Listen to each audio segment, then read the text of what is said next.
nosotros he estado hablando por los últimos domingos acerca de la primera carta a los Corintios, la primera epístola a los Corintios. Estuvimos viendo el capítulo 1, el capítulo 2, hoy veremos el capítulo 3 y todos han estado hablando de los problemas de división en la iglesia, del llamado que tienen los cristianos ante estos problemas que surgen a vivir en unidad. Y un llamado hemos estado observando, no a vivir en cualquier unidad, sino una que está regida por una creencia común, la doctrina, la cruz del Evangelio. Esto nos une y esto ha de motivarnos a vivir la sana doctrina.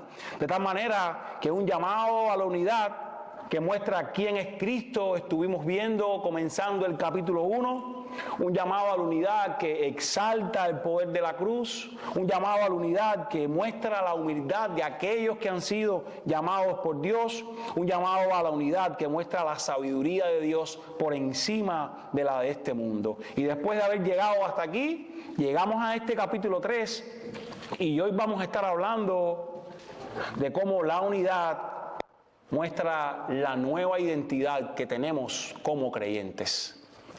El hecho de que la iglesia no esté dividida y esté unida y el mundo pueda verlo, le hace al mundo ver, el creyente ahora tiene una nueva identidad en Cristo Jesús. Así es que vamos a leer los 23 versos de todo este capítulo 3 y vamos a seguir pensando en estos temas alrededor de la unidad en la iglesia.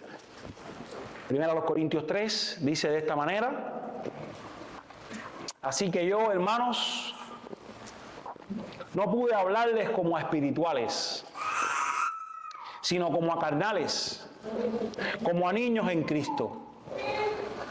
Les di a beber leche, no alimento sólido, porque todavía no podían recibirlo. En verdad, ni aún ahora pueden, porque todavía son carnales. Pues habiendo celos y discusiones entre ustedes, ¿no son carnales y andan como hombres de este mundo? Porque cuando uno dice yo soy de Pablo y otros yo soy de Apolos, ¿no son como los hombres del mundo? ¿Qué es pues Apolos? ¿Y qué es Pablo? Servidores mediante los cuales ustedes han creído según el Señor dio oportunidad a cada uno. Yo planté, Apolos regó, pero Dios ha dado el crecimiento. Así que ni el que planta ni el que riega es algo, sino Dios que da el crecimiento. Ahora bien, el que planta y el que riega son una misma cosa, pero cada uno recibirá recompensa conforme a su propio trabajo. Porque nosotros somos colaboradores en la labor de Dios y ustedes son el campo de cultivo de Dios, el edificio de Dios. Verso 10. Conforme a la gracia de Dios que me fue dada, yo como sabio arquitecto puse el fundamento y otro edifica sobre él. Pero cada uno tenga cuidado cómo edifica encima, pues nadie puede poner otro fundamento que el que ya está puesto, el cual es Jesucristo. Ahora bien, si sobre este fundamento alguien edifica con oro, plata, piedras preciosas, madera, heno, paja, la obra de cada uno se hará evidente, porque el día la dará a conocer, pues con fuego será revelada. El fuego mismo probará la calidad de la obra de cada uno. Si permanece la obra de alguien que ha edificado sobre el fundamento, recibirá recompensa. Si la obra de alguien es consumida por el fuego, sufrirá pérdida. Sin embargo, él será salvo, aunque así como a través del fuego. 16. ¿No saben que ustedes son templo de Dios y que el Espíritu de Dios habita en ustedes? Si alguno destruye el templo de Dios, Dios lo destruirá a él, porque el templo de Dios es santo y eso es lo que ustedes son. Nadie se engaña a sí mismo. Si alguien de ustedes se cree sabio según este mundo, hágase necio, a fin de llegar a ser sabio. Porque la sabiduría de este mundo es necedad ante Dios, pues escrito está: Él es el que prende a los sabios en su propia astucia. Y también el Señor conoce los razonamientos de los sabios, los cuales son inútiles. Así que nadie se jacte en los hombres, porque todo es de ustedes. Ya sea Pablo, o Apolos, o Cefas, o el mundo, o la vida, o la muerte, o lo presente, o lo porvenir, todo es suyo. Y ustedes de Cristo, y Cristo de Dios. Amados, vivamos en unidad porque eso es consecuente con nuestra nueva identidad. Y nosotros estamos partiendo de una idea que ya fue expresada en el capítulo 1, verso 2. Pablo les ha dicho, ustedes ya han sido santificados y ustedes tienen un llamado a ser santos. Eso forma parte de la identidad de ustedes. Por tanto, ustedes pueden vivir de esta manera. En el verso 5 del capítulo 1, Pablo les había dicho, ustedes han sido enriquecidos en todo, en Cristo. En el verso 8 del capítulo 1, Pablo les había dicho, Jesús se encargará de confirmarles para que sean irreprensibles en su día. En el verso 9, Pablo les dijo, en la fidelidad de Dios, ustedes fueron llamados a la comunión con Jesús. Así es que ahora Pablo les va a decir en estos versos del 1 al 9, en primer lugar, que la falta de unidad en la iglesia se debe a la inmadurez espiritual. Si ustedes tienen todas estas cosas a su disposición, el hecho de que hayan divisiones, el hecho de que estén fajados unos con los otros, es que ustedes son inmaduros espiritualmente. Ustedes no han crecido como debían haber crecido. A pesar de llevar mucho tiempo en el Evangelio, a pesar de llevar mucho tiempo en la iglesia, ya se espera de ustedes determinados resultados. Con todo y 40 y 50 o 70 años o los años que tengan, Pablo dice, y toma tu Biblia en la mano, capítulo 3, no les pude hablar como a espirituales, sino como a carnales. Yo les tuve que hablar a ustedes como a la gente del mundo. Y después de haber establecido en el capítulo 2, que hablamos la semana anterior, la abismal diferencia entre la sabiduría de Dios y la sabiduría del hombre, ahora Pablo les dice que no les podía hablar a ellos como a gente espirituales, como a gente madura, como a gente completa, porque tiene el Espíritu Santo de Dios. Y repito lo que dije la semana anterior. El espiritual no es alguien que está en una categoría elitista de creyentes, sino personas que han recibido el Espíritu Santo y que son controlados por el Espíritu Santo en sus acciones. Viven en el Espíritu Santo porque él es un cristiano y el Espíritu Santo le controla. No le controla la carne, no le controla sus deseos, no le controla sus gustos, no le controla la cultura. Miren ustedes en el capítulo 3, verso 1, que Pablo les dice a ellos, a pesar de que les está diciendo, yo les tuve que hablar como a carnales y no como a espirituales, Pablo les llama a ellos hermanos, porque son creyentes, porque son cristianos. Él les dice, hermanos, y ellos eran hermanos, como muchos hoy en día, que debían comportarse como hermanos, pero no se estaban comportando de esa manera. Hermanos que debían comportarse como espirituales, pero que se comportaban mundanamente, sensualmente, es la idea, carnalmente, dirigidos por la carne, por los deseos, seducidos por sus preferencias, como niños, como bebés, sin madurar en estos asuntos de los que él ha venido hablando. Y esto debió ser muy duro para ellos, porque ellos se veían a sí mismos como gente de conocimiento, se veían a sí mismos como gente entendida, sobre todo para la época en la que estaban viviendo. Y que Pablo les haya dicho, ustedes podrán tener toda la sabiduría del mundo, ustedes se podrán saber todos los conceptos de memoria, pero a ustedes yo no les pude hablar como espirituales, les tuve que hablar como a carnales, porque ustedes son niños, son inmaduros. Y por eso todos los problemas que tenemos, por la inmadurez de ustedes. Y si bien ellos tenían presiones exteriores que venían del mundo, Ahora se habla del interno.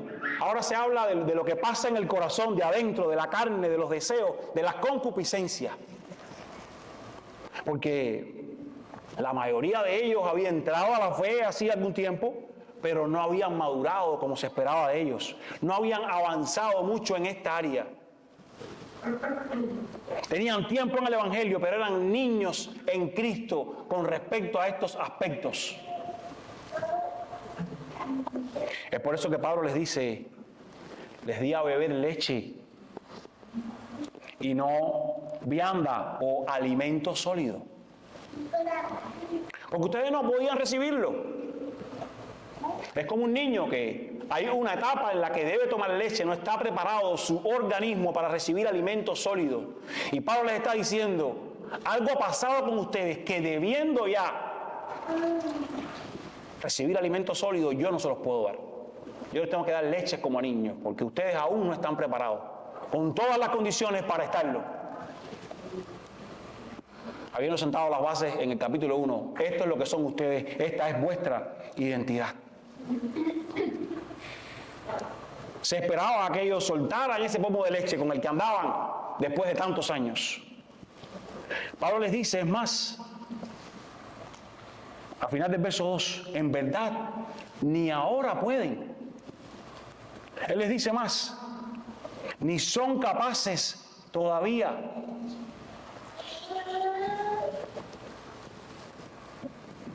Versos 3 y 4, porque todavía son carnales, pues habiendo celos, discusiones entre ustedes, ¿no son carnales y andan como los hombres del mundo? Porque cuando uno dice yo soy de Apolos y otro yo soy de Pablo, ¿no soy como los hombres del mundo? ¿Ustedes todavía sois carnales? Y aquí me quiero detener porque una mala interpretación de este texto mantiene a las iglesias llenas de personas naturales, o sea, personas no redimidas, haciéndoles creer que cometen este pecado o aquel pecado porque simplemente es que son carnales. O que simplemente son así, yo soy así. Y la verdad es que quien vive de pecado en pecado conscientemente, ofendiendo a su hermano, explotando en cada oportunidad que tiene, y mantiene esa conducta por años y años en el Evangelio, conductas que ofenden a Dios sin arrepentimiento, no son carnales, ni tan siquiera esta categoría merecen. Son personas que muy posiblemente no hayan sido salvadas y están dentro de la iglesia creyendo, yo soy un salvo, pero es que yo soy así. Y esas personas lo que necesitan hacer de una por todas es arrepentirse, es rogar por su salvación, es rogar por un cambio que evidencie que yo he sido salvado. Este momento de carnalidad que es descrito aquí, cuando Pablo les llama a ellos carnales, es el de alguien salvado por Dios, que tiene el Espíritu, pero que su comportamiento pecaminoso en esta ocasión le ha hecho ver como un hombre del mundo. Ustedes, que deben ser espirituales, que posicionalmente lo son, se han comportado carnalmente en este momento, en esta situación.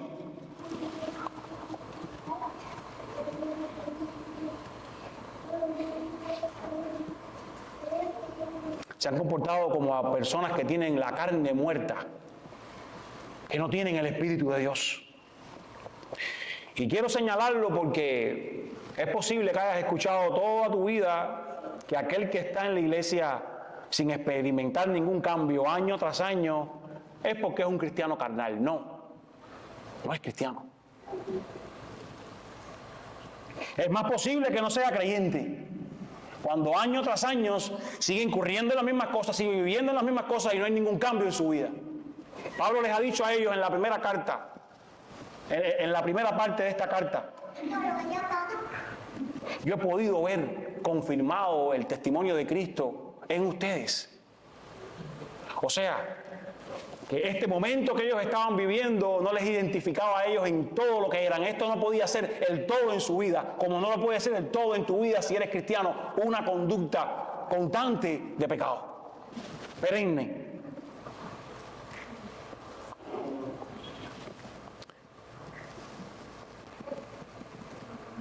Y existen algunos que creen poder llamarse cristianos y se llaman cristianos sin que se vean en ellos los cambios que Cristo trae a las vidas.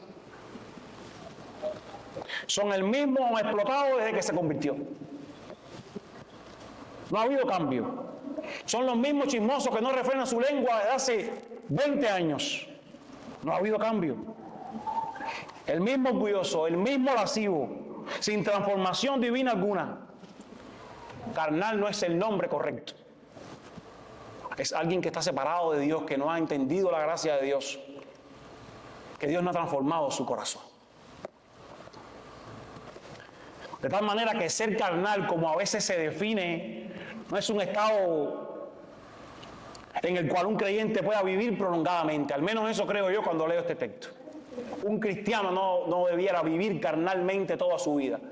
Puede tener episodios como estos corintios de carnalidad. Si es un cristiano y tiene el espíritu, es ilógico que exista un estado perenne de carnalidad, porque usted tiene el espíritu.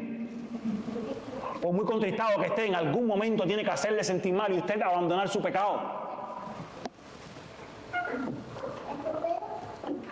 Y repito, los corintios estaban viviendo un momento en el cual se veían como mundanos por dar riendas sueltas a sus deseos, por adoptar lo que la cultura les estaba imponiendo, la cosmovisión que el mundo les vendía, que es exactamente lo que les está diciendo Pablo. Ustedes se hacen como los hombres del mundo cuando escogen partido dentro de la iglesia y dicen yo soy de este o yo soy de aquel. Y dividen con eso. Eso lo hacen los del mundo, que escogen su filósofo. Pero la iglesia no debe ser. Es lo que Pablo les está diciendo. Eventualmente, en la vida de los cristianos aquí en Corinto, esto tuvo que ser corregido, porque era inmadurez espiritual. En algún momento tienen que haber crecido en esta área, como es posible que tú te halles creciendo en determinadas áreas de tu vida. Y cuando te halles creciendo en una, es posible que veas que en otra necesitas seguir creciendo. Esto es santificación en el creyente. Yo no soy igual a cuando Dios me salvó. Yo he tenido que crecer. Yo tengo que mirar atrás y ver cambios. Y no minúsculos como algunos se conforman. No, yo no digo malas palabras. El Espíritu Santo debe controlar la vida de aquellos que le han entregado su corazón como morada. Este es mi deseo para ti, mi hermano que me escuchas. Si eres un creyente, que cada día que pase tú mires tu vida y tú te parezcas menos al mundo y más al Jesús que te salvó. Porque aquella cultura, aquel mundo le estaba imponiendo a la iglesia una manera de vivir, como este mundo nos quiere imponer a nosotros una manera de vivir, en todos los sentidos, en el que menos usted se imagina.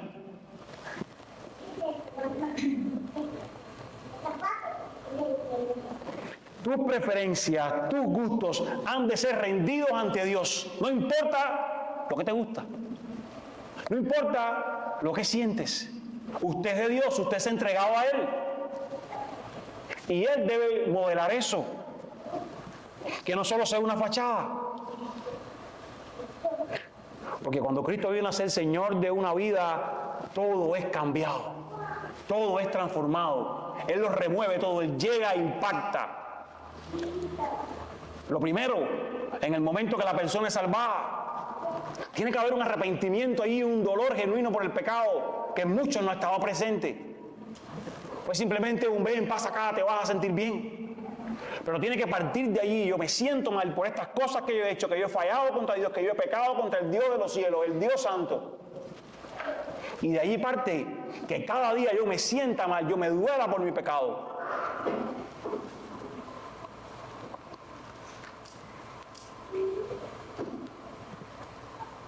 Tu manera de hablar, tu manera de pensar, tu manera hasta de gastar el dinero, tu manera de trabajar, tu manera de vestir. Necesitas estar preguntándote constantemente, ¿esto lo importé del mundo? ¿Esto lo importé de mis deseos? ¿O esto yo lo importé del Señor? Esto que estoy haciendo, esto que estoy hablando, esto que estoy pensando, ¿me hace ver como lo que yo soy llamado a ser espiritual o me hace ver como un carnal?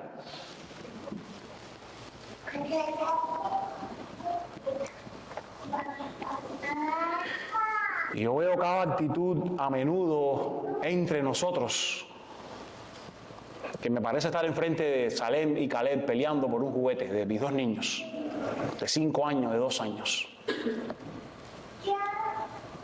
Celos, discusiones, contiendas, disensiones son el resultado de la inmadurez de ambas partes, porque no se ponen de acuerdo. No hay quien baje la cabeza. Y eso no ha de caracterizar a los cristianos. Es lo que Pablo les está diciendo en estos versos. Les está diciendo, hermanos, ustedes son inmaduros, por eso es que están desunidos. Hay inmadurez en ustedes. Se ven como los carnales del mundo. Debían haber crecido ya. No solo en conocimiento, no solo en pensamiento. Ese conocimiento y ese pensamiento debe traducirse a la aplicación, a la práctica.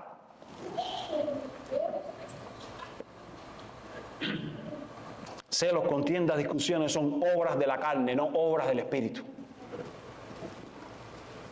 Y debiéramos ser controlados por el Espíritu si lo tenemos.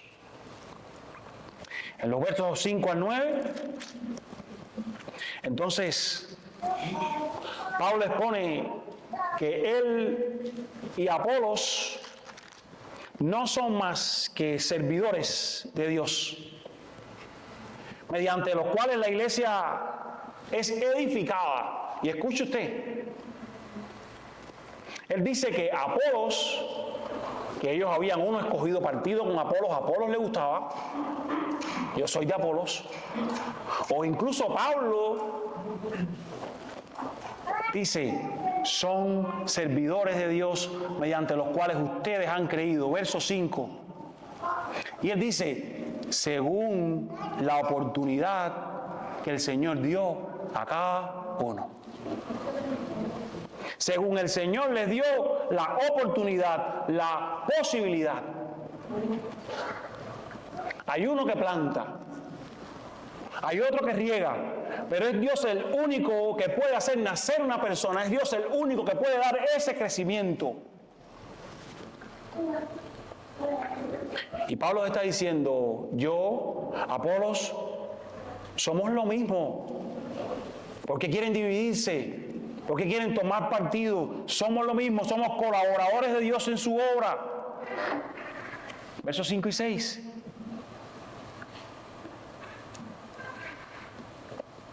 Así que no se trata de ningún hombre al cual ellos preferían, sino que se trata de Dios, quien es el que está haciendo la obra. Y ellos debían crecer, debían madurar y comenzar a entender, esto no es de hombre, esto es de Dios, hay algo más importante que está por encima de esto.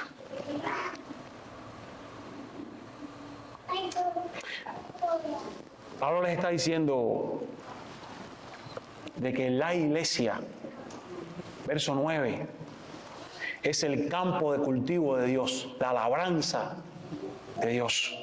Es el edificio de Dios en el cual Él trabaja. Y trabaja usando a estos colaboradores de los cuales ellos estaban simplemente diciendo, solo quiero con este, solo quiero con este. Y el enfoque primario que Pablo les está compartiendo a ellos es que es ilógico fraccionarse porque ambos los ha dado Dios, porque ambos trabajan para Dios. Es ilógico, es absurdo lo que ustedes están haciendo.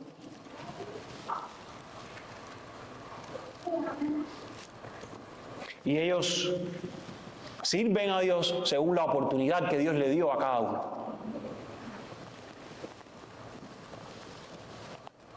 Y escucha, sin idolatrar a ningún servidor de Dios, valora a cada uno porque fue el Señor quien los dio como regalo a la iglesia. Sin idolatrar a ninguno, porque hable más bonito, porque conozca más, porque conozca menos, valora a cada uno hasta el mínimo, hasta el que barre el piso del templo. Todos, cada persona, te caiga más bonita, te caiga más fea, son colaboradores en la labor de Dios. Y nosotros como iglesia todos somos el campo. Cuando decimos no quiero de este, no quiero de aquel, estoy diciendo Dios, tú no sabes lo que estás haciendo.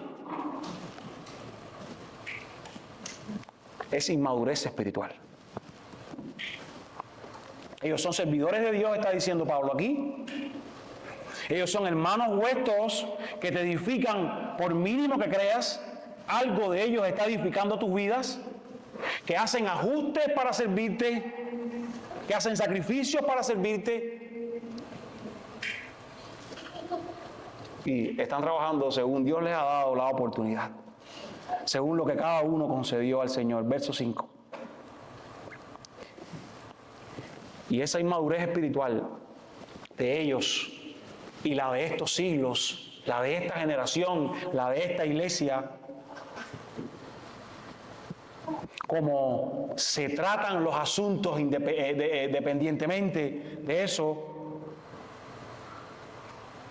fomenta la división o ayuda y preserva la unidad.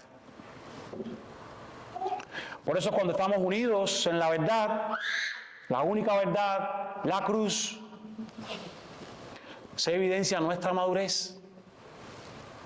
Porque la unidad en la iglesia muestra cuán maduros han llegado a ser sus miembros, que pueden tener diferencias, que pueden tener dificultades, pero que pueden unirse por un factor común, la cruz de Cristo, la doctrina. Pero como somos inmaduros, lo que se expresa es desunión. Cada cual hablando para lo suyo, cada cual pensando en su punto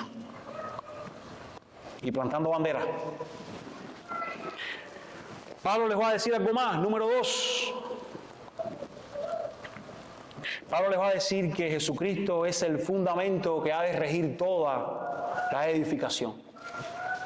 Versos del 10 al 17. Y ahora Pablo dice que es por la gracia de Dios, solo por la gracia de Dios, que Él ha puesto el fundamento. Él parte de aquí. No es que yo sea mejor que nadie, no es que por la gracia de Dios a mí me tocó poner el fundamento, como otros hacen otras cosas. Yo puse un fundamento que me fue encargado de Cristo. Escuchamos las enseñanzas para poner este fundamento y allí encima edifica a otro. Y Pablo vuelve a traer a la mesa el tema de la sabiduría de Dios. Oiga, qué interesante. Él dice ser el perito arquitecto de la plantación de la iglesia en los Corintios, el inicio de esta iglesia en los Corintios. Y eso está muy vinculado a sabiduría. Por eso muchas versiones modernas traducen el sabio arquitecto. Soy yo. Evidentemente, por la obra de Cristo Jesús, que es quien pone todo, el mismo fundamento. Él dice ser el perito arquitecto, ese sabio, el arquitecto que esboza la obra, pero que también la construye, que trabaja en ambas cosas. Y esa expresión en este contexto tiene no solo que ver con la sabiduría espiritual, sino con sabiduría práctica, que tras tener sabiduría espiritual uno toma decisiones, hace cosas basado en esa sabiduría, habla cosas basado en esa sabiduría. Pablo sabía porque había sido enviado ahí a Corinto.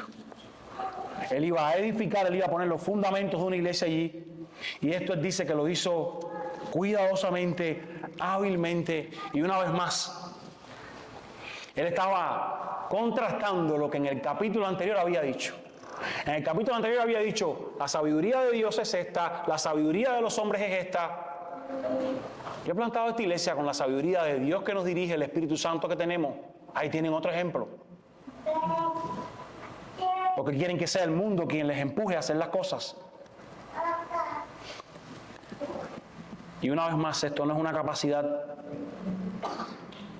del hombre como para que el hombre se jacte. Pablo ha dicho, esto es conforme a la gracia que me fue dada. Por esa gracia.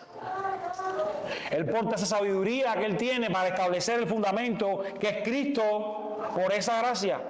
Y Pablo apela a lo mismo que se propuso predicarles en 2:2. Ustedes se acuerdan. Él les dice, yo fui a ustedes con temor y con temblor. 1 Corintios 2:2. Pero no me propuse saber nada entre ustedes excepto a Jesucristo y este crucificado.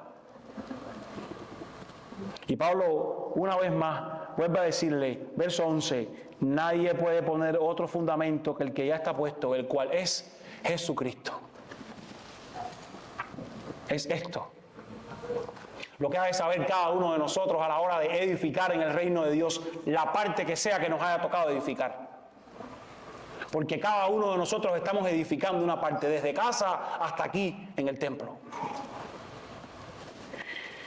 Y usted ha de saber lo que Pablo les decía a ellos, que Jesucristo es la roca firme y eterna, el fundamento del edificio de Dios, que no hay otro. Esto es lo que el mismo Jesús había enseñado en Mateo 7, 24 y 28, cuando habla de los 2 cimientos que suelen construir los hombres. Algunos suelen construir sobre arena. Y lo que pasa con la arena es que cuando llega el agua y llega el viento se desvanece y la casa se destruye. Pero otros construyen sobre la roca y está ante los vientos, ante el agua, es firme. Ambas personas sufren agua y sufren viento. La diferencia es que el fundamento y la construcción va a hacer que permanezca o que sea arrasado. Es por eso que usted que está construyendo alrededor de su vida, alrededor de una iglesia, alrededor de una familia, debe saber que Jesús es la roca eterna y firme, el fundamento del edificio de Dios. Lo que sea que estés planeando, lo que sea que estés pensando, es solo Jesucristo. Y es muy interesante que este texto de Mateo 7, 24 al 28 que yo le mencioné, está en un contexto donde Jesús ha estado denunciando a los falsos maestros, y Él está enseñándoles sobre esa lluvia de destrucción que vendrá sobre ambas casas.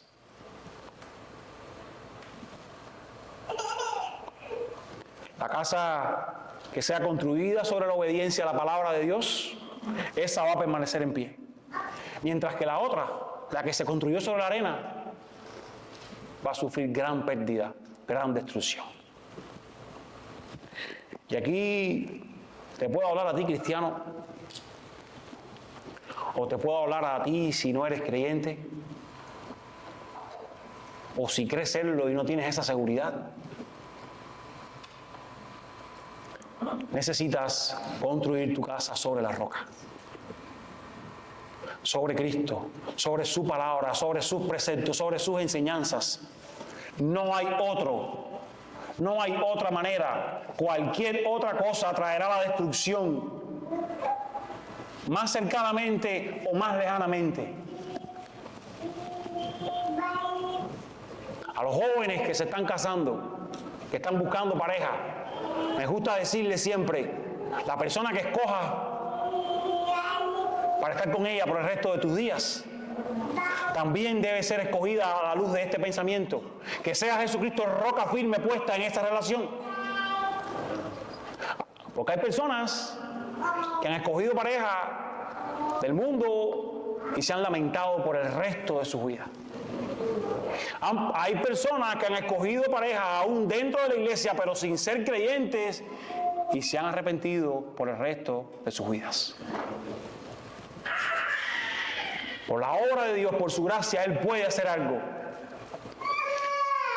Pero cada uno de nosotros, ya sea en ese momento, ya sea en cualquier otro momento, ya sea a la hora de emprender una empresa, en cualquier cuestión, debe poner a Cristo por roca firme, por roca eterna. Y si hasta este día tú no sabes en qué tú has puesto tu confianza futura, Si a este día tú no sabes qué va a ser de ti el día que tú cierres tus ojos, porque ese día llegará. Y quiero decirte que pudiera ser tan pronto como mañana, pudiera no amanecer.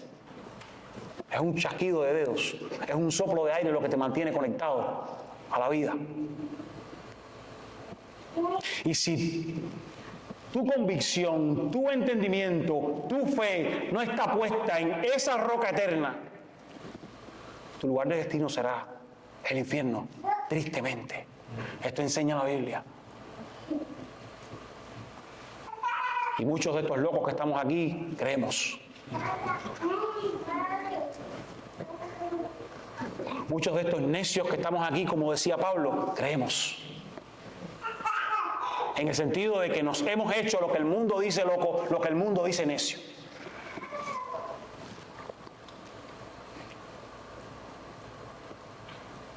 Y quiero detenerme allí porque el hombre necesita desesperadamente entender su necesidad de salvación de la ira de Dios contra todo el que ha pecado contra su nombre.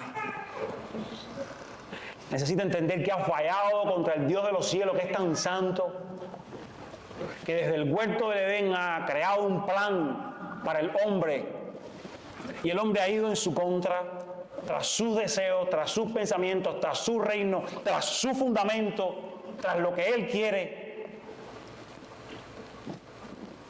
Es solo Cristo el fundamento en el cual puedes poner tu vida. Y este pudiera ser un día, tras Dios haber estado tratando con tu corazón, hablando a tu corazón, para que tú le digas: yo necesito ese fundamento en mi vida. He visto que se ha desbaratado una y otra vez por cimentar sobre arena y no sobre roca. Este es un momento en el que puedes volverte a las Escrituras, puedes acercarte a nosotros, decir que quieres ser discipulado, que quieres conocer más de las Escrituras, que quieres conocer más del Evangelio. Entender que el Hijo de Dios vino para dar su vida en rescate por muchos. Entender que necesitas arrepentirte de tus pecados y necesitas creer en fe que esa obra puede ponerte sobre la roca, a edificar una obra según Él lo dirige. Con tan solo en tu corazón decirle: hazlo, Dios, salva mi corazón, me arrepiento hasta de lo más mínimo con lo que haya fallado hasta este día. Y creo que tu Hijo es poderoso para salvarme, para trasladarme del reino de las tinieblas, de una casa construida sobre la arena, y ponerme sobre la roca.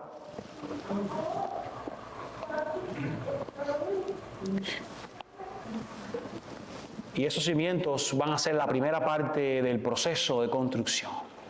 Y Pablo está diciendo: yo he puesto este cimiento. La tarea de Pablo era establecer esos fundamentos apropiados del Evangelio, establecer las doctrinas, los principios para la creencia, la práctica que Dios le había revelado. Pablo tenía la tarea de establecer los misterios del nuevo pacto para esta gente.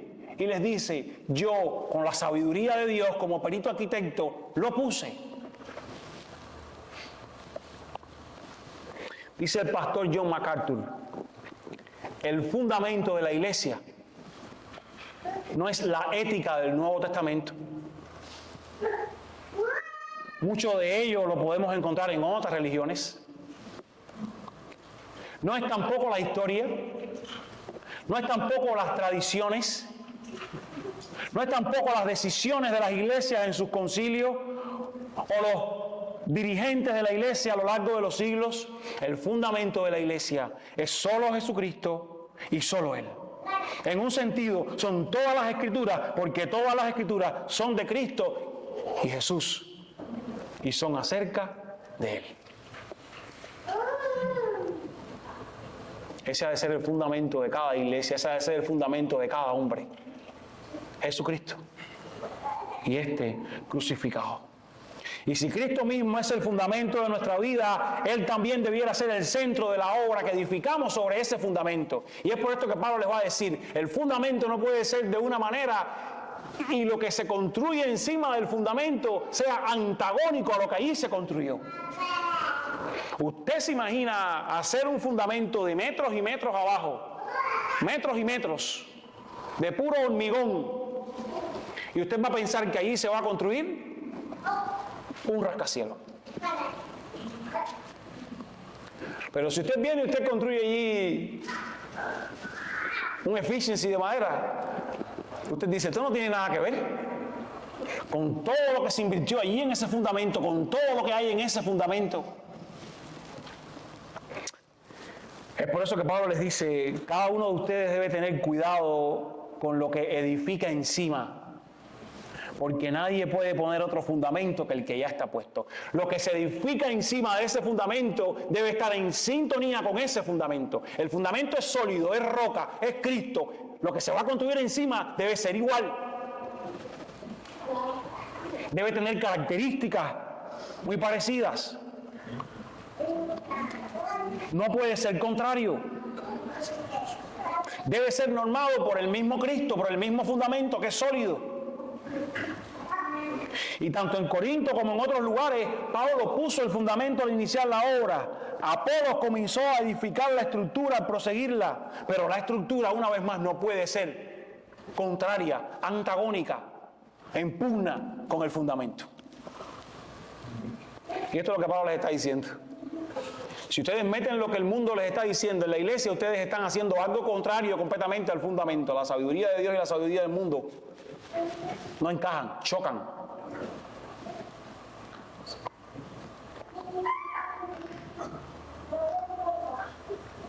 Debe haber un sometimiento a ese fundamento que rija toda la construcción.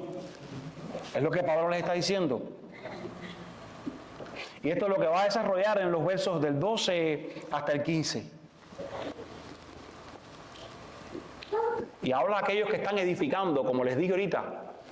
Cada uno estamos edificando alguna obra, más mal o más buena. Y Pablo les dice, incluso hablando de quienes estaban conectados con el ministerio cristiano, les dice toda una advertencia que comienza desde el verso 10 y la amplía hasta el final de los versos, hasta el 12. Y él dice que lo que sea que los hombres edifiquen sobre ese fundamento se va a hacer evidente, un día se va a ver, será manifiesto por el fuego. Y ese es el fuego que probará la calidad de la obra. Entonces Pablo menciona aquí, si usted lee,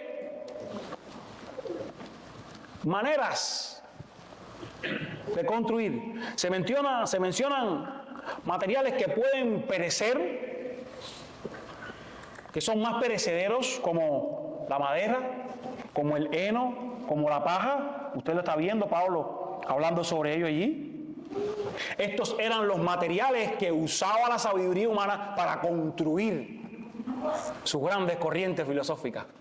Y Pablo les decía, no construyan así en un fundamento tan glorioso como el de Cristo. En el fundamento de Cristo no pueden construir encima madera, paja, heno, paja, hojarasca. Y Pablo menciona también materiales más duraderos, que estaban más en sintonía con el fundamento de Cristo, como oro, plata, piedras preciosas. Con ellos se debía edificar la iglesia de Dios, con su palabra, con la sabiduría de Dios, por como Dios ha establecido las cosas. O sea, les estaba diciendo, diríjanse no como el mundo les dice para construir encima, porque si no lo que van a construir encima de ese fundamento es madera, es heno, que el fuego lo va a venir y lo va a consumir. Construyan oro, plata, piedras preciosas, en base a la palabra de Dios, la sabiduría de Dios.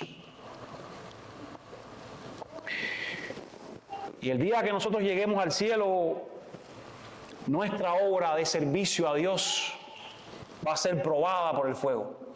La de cada uno de nosotros. Las obras que hicimos, cada una. Y lo único que allí va a quedar es los materiales duraderos que hayamos puesto. Si usted estuvo construyendo sobre ese fundamento, madera, heno, paja, eso no va a quedar. No va a permanecer. Y Pablo quiere apuntarles en medio de este tema de la división al cielo. Le dice, piensen con lo que están haciendo, que un día van a estar ante Dios. ¿Qué están construyendo? ¿Qué están edificando aquí con toda esta división? Piensen en el cielo. Pablo quiere que piensen que van a recibir por las obras que están haciendo, por las obras que hagan,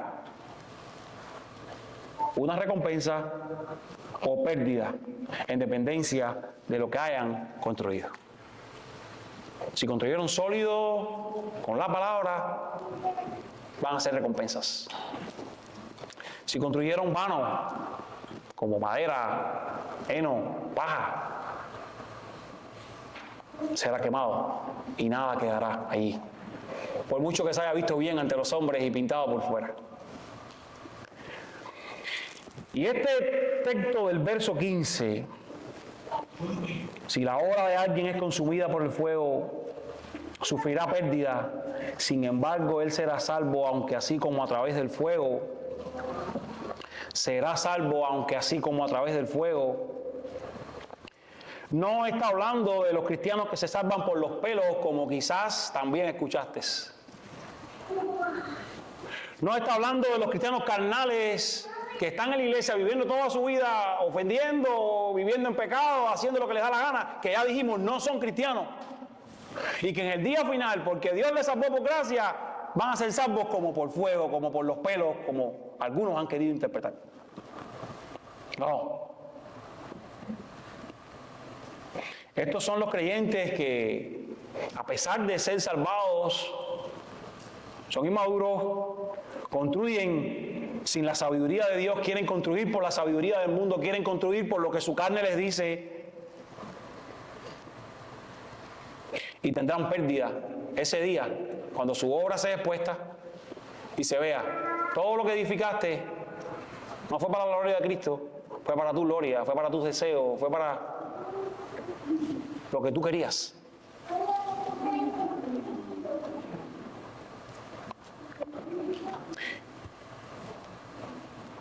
No recibirán recompensas por lo que construyeron, pero al ser verdaderos creyentes no perderán su salvación. Y esta es la importancia del contexto una vez más. Pablo solo está apuntando para decirle a ellos, lo único que va a quedar el día que lleguemos al cielo y sea probado por fuego nuestra obra, será aquello que hicimos no para nuestra gloria, no para nuestro deseo, no para salirme con la mía, sino lo que hice para la gloria de Cristo, quien es el fundamento. Por eso debo evaluar no solo lo que hago, sino mis intenciones en el corazón, sino mis pensamientos. Porque usted me puede engañar a mí con unas palabras, usted puede engañar a su hermano con unas palabras, y puede ganar una pugna, y puede ganar una batalla, pero a Dios no. El día de la prueba, el día final, cuando sea consumido, saldrá la luz. Y esa obra será quemada, desaparecida. Y no según la sabiduría del mundo, sino la de Dios. Debemos construir no para nuestros deleites, sino para los de Dios. Que cuando la calidad de tu obra sea probada por el fuego, hermano que me escuchas, esta permanezca porque estuvo sometida a Jesucristo y a su gloria, al único firmamento. Que cuando llegue ese día, usted pueda gozarse. Que desde hoy comience a trabajar en eso. ¿Por qué voy a hacer esto? ¿Por qué voy a hacer aquello? Y edificamos con nuestro servicio, pero también edificamos con nuestra conducta. También con las motivaciones de nuestro corazón.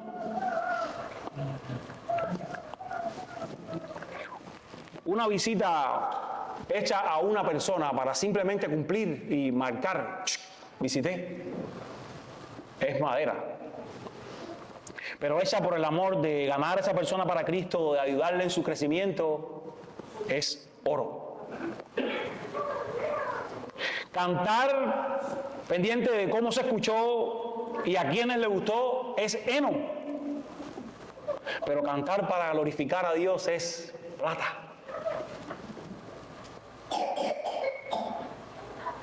Dar mi dinero por presión o por simple deber es hojarasca. Pero dar generosamente, con gozo, para la extensión del Evangelio, es una piedra preciosa. Y esto lo dijo MacArthur, no yo. Por eso Pablo les va a decir, hermanos, versos 16 y 17, Ustedes son templo de Dios. Y no ustedes solos, no individualmente, como a veces se saca este texto de aquí y dice, yo soy el templo de Dios. Ustedes están juntos, son templo de Dios, son piedras también, dice Pedro, en este edificio. No individualmente, el Espíritu de Dios habita en ustedes. La iglesia corporativamente es el templo de Dios. Este lugar en el que estamos es solo un edificio, no es la iglesia.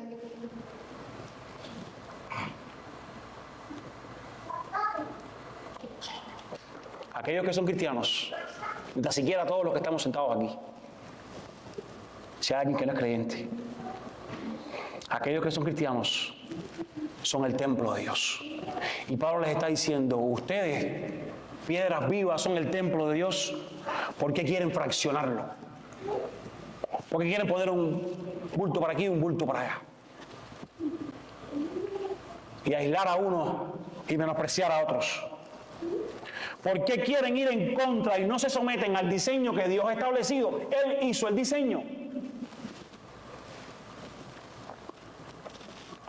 Y el verso 17 de Pablo deja una advertencia para los que se creen cristianos, y tengo que decirlo así, porque quien divide una iglesia, quienes destruyen las iglesias, no según lo digo yo, según lo dice este texto, Dios lo destruirá a él y Dios no destruye a sus hijos.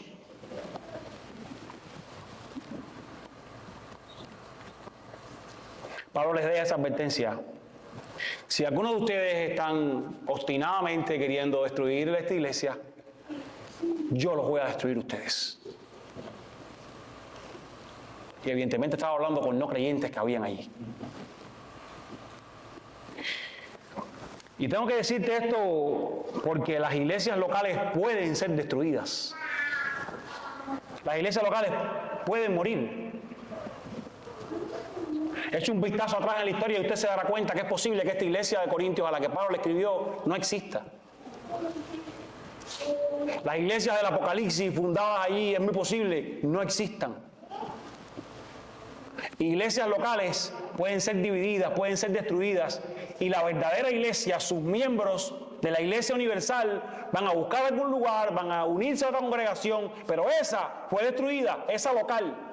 Y Pablo está diciendo, quienes destruyan, yo los voy a destruir. Pero esa iglesia universal, esa no muere. Los suyos de todas las generaciones van a ser congregados para siempre en la Jerusalén celestial. Y una vez más, esta advertencia suena muy fuerte. A quienes destruyan una iglesia local, el que destruya el templo de Dios, Dios lo destruirá a él. Porque la iglesia es de Dios. No es de Pablo, ni de Apolos, ni de Cefas. Es de Dios.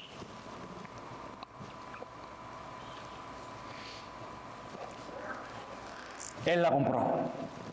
Y es juicio lo que le espera a quienes se opongan.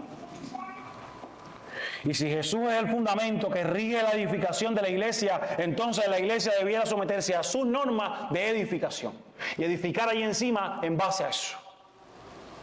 Es por eso que cuando la iglesia está unida está mostrando que está sometida a Dios. La unidad en la iglesia muestra, nos sometemos al que diseñó cómo es la iglesia. La división haría todo lo contrario. Estamos cada cual por nuestra parte construyendo lo que nos parece, lo que queremos, lo que deseamos, olvidando lo que dice el diseñador divino. Número 3 y final. La división es absurda porque todo lo que dividen es de Dios. Lo que ellos estaban dividiendo, todo era de Dios. Pablo, Apolos, Pedro, todos ellos eran maestros de Dios, miembros de un mismo templo, y le dice, lo que ustedes están dividiendo, todo es de ustedes, todo es de Dios, es absurdo que ustedes los quieran dividir. Y Pablo va a finalizar este tema diciéndoles, no se engañen, si alguno se cree sabio según este mundo, si alguno de estos grupos en la iglesia se cree ser de esos filósofos al punto de querer meter eso en la iglesia. Si ellos se consideran de ese grupo, debieran entonces hacerse necios. O sea, estar dispuestos a que el mundo les vea como necios. Por abrazar la sabiduría de Dios, por abrazar lo que predicaban, la cruz, que para ellos, los sabios del mundo, era tonto, era necio. Que aún en estos días, decirse cristiano es tonto, es necio. Que aún en estos días, decirse cristiano comprometido activamente con una iglesia local es tonto, es necio, es fanático, es religioso, es obsesivo, según ellos. Debieran entonces hacerse necios sin ningún tipo de problema, les dice Pablo. A los ojos del mundo, según los códigos del mundo, para que entonces atesoren verdaderamente y muestren la sabiduría de Dios. Dice, no tengan problemas en verse como los necios de este mundo, o como ellos lo llaman necio, para que entonces lleguen a ser sabios para con Dios. Y voy a hacer un paréntesis aquí, hablamos sobre esto en el grupo de comunidad esta semana, pero el término de sabiduría del mundo no está relacionado con desconocimiento o falta de inteligencia. Está relacionado con la insensatez en el área espiritual. Esa es la sabiduría del mundo. La sabiduría del mundo es aquella que, debido a su conocimiento, se niega a creer en la sabiduría de Dios y a la manera en la que Dios ha hecho las cosas. Y él dice, en mi sabiduría, en mis términos, yo voy a alcanzar a Dios. Necio. Y es evidente que Pablo aquí no está hablando que seamos gente sin preparación. Quiero acotarlo. Pablo no está hablando aquí de que seamos gente que no estudie matemática, historia, teología, negocios, no. La sabiduría del mundo es aquella con la cual el hombre en su carne cree poder acceder a Dios en su capacidad. Y Pablo le dice, pongan eso a un lado, no existe aquí. No imiten ello, no tienen nada que imitar. El hombre llega a creer que su razonamiento, que sus ideas están por encima de la de Dios. Es ese orgullo intelectual que te hace ser enemigo de la revelación de Dios. Hasta que un día despiertas y te das cuenta, no soy nada.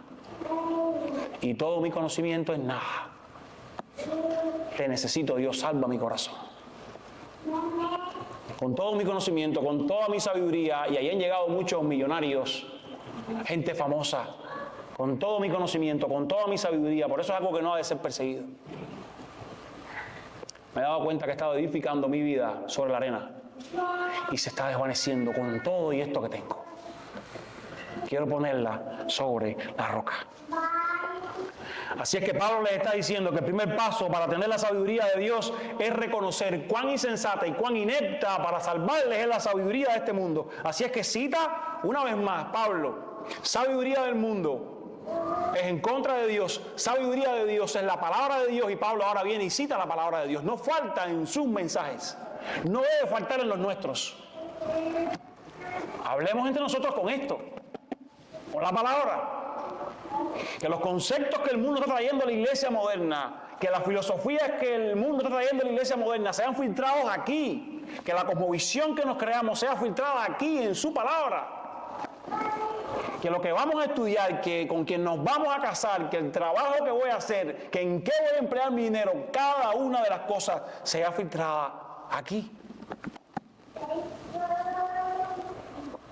Y Pablo les cita Job 5:13 y Salmos 94:11 para recordarles que Dios está por encima de la sabiduría humana. Una vez más, regresa a la revelación de Dios, a la sabiduría de Dios que está por encima de la del hombre. Y concluye mostrándole cuán absurdas han sido sus peleas, porque todo es de ellos mediante Cristo. Por la obra de Jesús, todas las cosas a ellos le pertenecen, a nosotros nos pertenecen, nos han sido dadas. Por medio de Cristo, Cristo las ha ganado. Su justicia perfecta nos ha sido imputada por su obra en la cruz, y nosotros podemos vernos justos delante de Dios. Los maestros por los que se están peleando y han hecho partidos, dice, todos son de ustedes. Pablo es de ustedes, aunque ustedes puedan decir que no les gusta mucho. Cefas es de ustedes, Apolos es de ustedes, ellos son de ustedes. ¿Por qué dicen yo soy de este, de aquel o del otro? Todos se los ha dado Dios. No necesitan decir, este es el mío,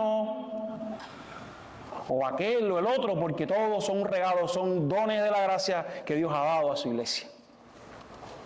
E incluso despreciar a uno para escoger a otro, dentro de los cuales Pablo podía verse también, era ir en contra de lo que Dios había dado, era ir en contra del gobierno de Dios, porque él estaba diciendo, todos ellos son de Cristo, ustedes son de Cristo y Cristo de Dios. Pedro, Pablo, Apolos, todos son de ellos. Pablo les dice, lógicamente, ¿por qué quedarse con una parte si tienen el paquete completo? Tomen lo que de cada uno Dios les está dando. Cada uno brinda una arista diferente del regalo que Dios ha dado a su iglesia. Todos no podemos llenarlo todo. Todos somos, cada uno de nosotros, partes de este cuerpo. Unos somos manos, otros somos ojos, pero todos somos órganos de este cuerpo. ¿Por qué despreciar algún órgano y decir, este no lo quiero? Es absurdo, es tonto. Es lo que Pablo les está diciendo aquí. Todos de ustedes son dones de Cristo a su iglesia. Por lo que la rivalidad, como la tienen en el mundo, y por eso es que se ha metido en la iglesia, no tiene lugar en el cuerpo, en el templo de Dios. Y por si les queda alguna duda, en el verso 23, Pablo termina diciéndoles, ustedes son de Cristo, Él les compró, ustedes se deben a Él, ustedes se deben a su plan, ustedes se deben a su diseño para la iglesia, y Cristo es de Dios. La iglesia es de Dios, no la dividan, ustedes son de Dios, no vivan para sus deseos humanos. Si ustedes están unidos, ustedes van a mostrar el gobierno de Dios sobre los suyos. Cuando la iglesia está unida y no dividida, se muestra que Dios gobierna sobre la iglesia. Tu partido no lo define ni el mundo ni la cultura, porque ya lo ha definido Dios. Él ha dicho que todos somos una familia.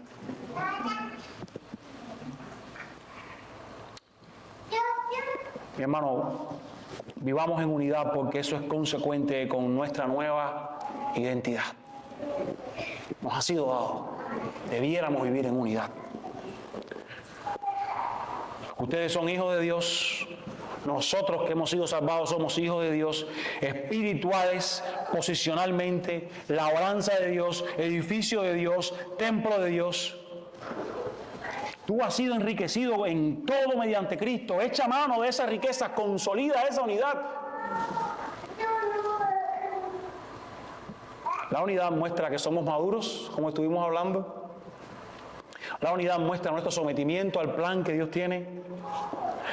La unidad muestra el gobierno de Dios. Jesús oró, como cantamos esta alabanza, por la unidad de los suyos. Jesús oró por la unidad de Aposento Alto, Brandon. Más oró por todos los cristianos, todos los redimidos, para que ellos fueran uno.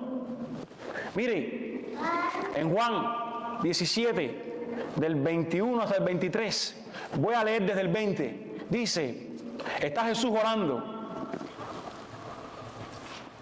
¿Qué dice? Padre, no ruego solo por estos, sino también por los que han de creer en mí por la palabra de ellos. Él dice, yo no estoy orando solo por mis discípulos, voy a orar por todos los que van a creer por la palabra que ellos van a predicar, hasta los que creyeron aquí en esta congregación, por la palabra que se ha venido predicando. Y él dice, por esos y por estos lloro, para que todos sean uno, como tú, oh Padre, estás en mí y yo en ti. Que también ellos estén en nosotros, para que el mundo crea que tú me enviaste. Miren cuán grande peso. La gloria que me diste les he dado para que sean uno, así como nosotros somos uno, yo en ellos y tú en mí, para que sean perfeccionados en unidad, para que el mundo sepa que tú me enviaste y que los amaste tal como me has amado a mí. Jesús oró para que estuviéramos unidos por el nuevo nacimiento, por la fe, por el amor, unidos mostrando la imagen de Dios, unidos mostrando el amor sobrenatural que nos une, no es una simple unión humana lograda por las manos de los hombres, unidos en los fundamentos de la revelación del Evangelio mediante Cristo en esta palabra, unidos para que el mundo pueda creer y pueda ver, hay poder en Dios.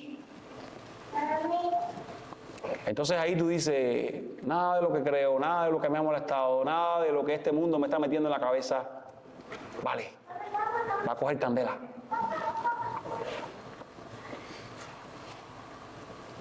Tú has sido enriquecido en todo mediante Cristo Jesús, si le tienes. Gózate en eso, cristiano. Echa mano de esas riquezas. No vivas como carnal, no vivas en la misma posición, siendo un inmaduro. Consolida esa unidad, vive conforme a la nueva identidad que te ha sido dada.